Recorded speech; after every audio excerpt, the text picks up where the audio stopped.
Your boy Geek Ghost Top on the microphone, and the ever-changing news in fighting games are an interesting fold of the FGC's minds and controllers. Yes fam, what if the future of some of gaming's most iconic franchises, think Street Fighter and Resident Evil, was being quietly decided not in Tokyo or California, but in Riyadh?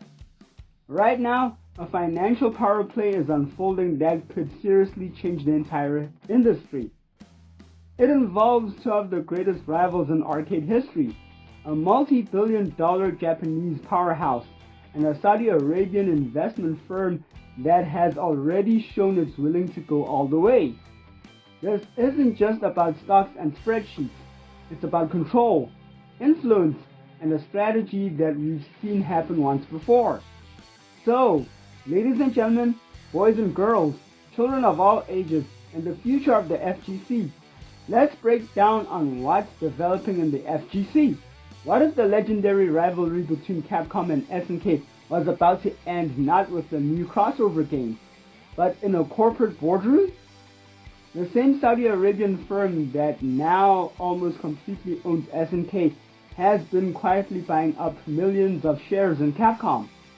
Is this just a friendly investment, or are we seeing the opening moves of a takeover that could reshape the future of gaming? Let's break down the facts, because the timeline here is key. The main player is a firm called the Electronic Gaming Development Company, or EGDC. It was founded in 2020 and is owned by the Misk Foundation, a non-profit established by Saudi Arabia's Crown Prince Mohammed bin Salman. So, this isn't some random investment group. It's an entity with a direct line to the Saudi government. On March 13, 2026, financial filings in Japan revealed that EGDC had bought a 5.03% stake in Capcom. That crosses the important 5% threshold that requires a public announcement, flagging them as a large shareholder. At the time, EGDC said the purchase was for pure investment, just looking to make a profit. But that wasn't the end of it. Just a few weeks later, on April 6, 2026, new filings showed that EGDC had upped its ownership again. They bought another 1.01%, bringing their total stake in Capcom to 6.04%. That may not sound like a huge jump, but it shows an aggressive buying pattern. And EGDC isn't the only Saudi-linked firm with a piece of Capcom. The country's main sovereign wealth fund, the Public Investment Fund, or PIF, already bought about 5% of Capcom back in 2022. When you add that to another holding company called eerily Investment, the total Saudi-owned stake in Capcom is now over 12%. This means more than a tenth of one of Japan's most famous video game companies is in the hands of Saudi investors, with EGD now one of Capcom's top 4 largest shareholders. So, why is this a big deal? To see where Capcom might be headed, we have to look at what the same company did with another legendary Japanese game company, SNK. The pattern is pretty striking. It started back in November 2020, when a Misk Foundation subsidiary first invested in SNK, the creators of Fatal Fury and the King of Fighters. They began with a 33.3% stake, but that was just the start. Over the next couple of years, they kept buying more shares until, by early 2022, they had acquired 96% of the company, giving them virtually full control. Today, a Japanese icon and a pillar of the fighting game community is effectively owned by a Saudi entity. This is what people are calling the playbook. It starts with a pure investment in a legendary company, followed by a steady acquisition of more shares, until a minority stake becomes a majority control. The recent moves on Capcom look a lot like the first chapter of that playbook, a significant investment, followed by a quick and aggressive increase. Going from 5% to over 6% in less than a month suggests a serious interest that might go beyond just earning dividends. And this isn't happening in a vacuum. It's all part of Vision 2030, Saudi Arabia's massive national strategy to diversify its economy away from oil. A huge part of that plan is becoming a global hub for gaming. The kingdom, through its PIF and related companies, is pouring billions into the industry. They've already bought big stakes in Nintendo, Take-Two Interactive, and Nexon. The investment in Capcom is just another piece of a much larger, very ambitious puzzle to gain influence in the global gaming industry. So, how should we feel about this? Is this a disaster waiting to happen, or just the way business is done? Let's look at both sides. First, the pure investment argument. Let's be honest.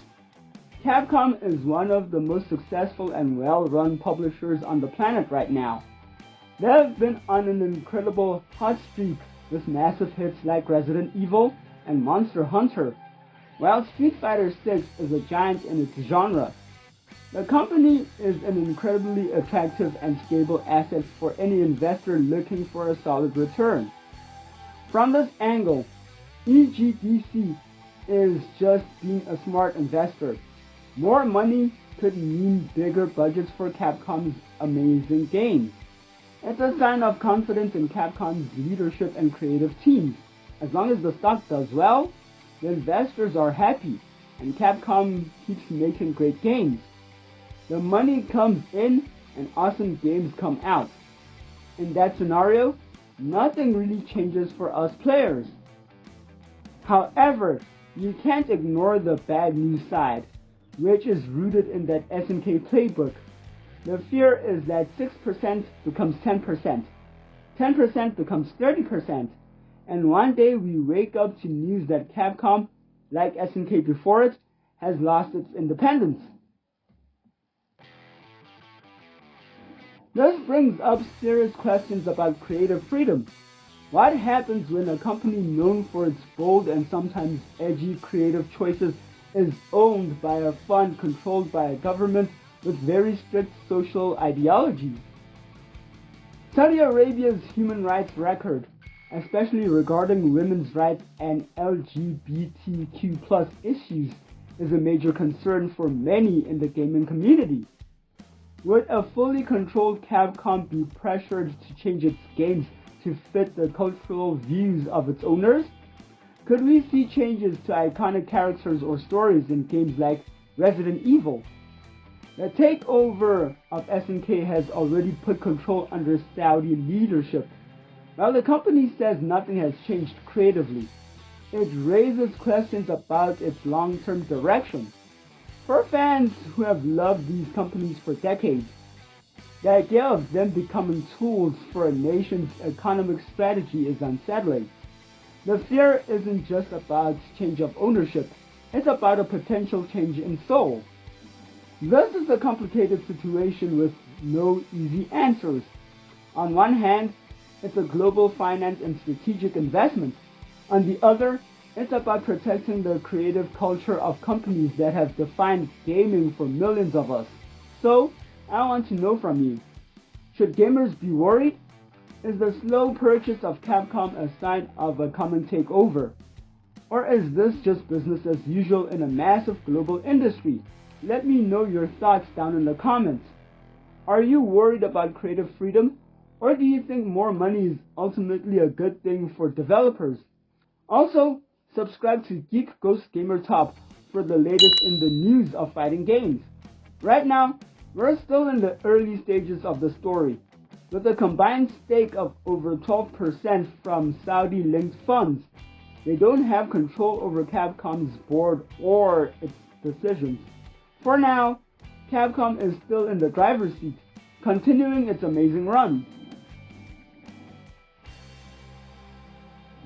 But the trend is clear, and the example of what happened to SNK is hard to ignore. The quiet accumulation of shares, the massive wealth behind the purchases, and Saudi Arabia's clear goal to become a dominant force in gaming all points to one thing.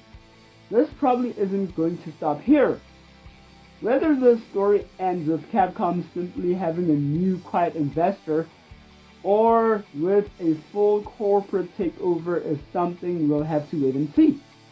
But one thing is for sure, the battle for the future of Capcom may have already started, and we'll be here watching every single move. So fam, that's the developing news in the world of the FGC and its future. So fam, we will keep our eyes, ears, and controllers to these developing news as they unfold. As said, as this video concludes, thank you so much for watching. Hope this video has found you well, and go out and play some fighting games. See y'all in the next one. Away!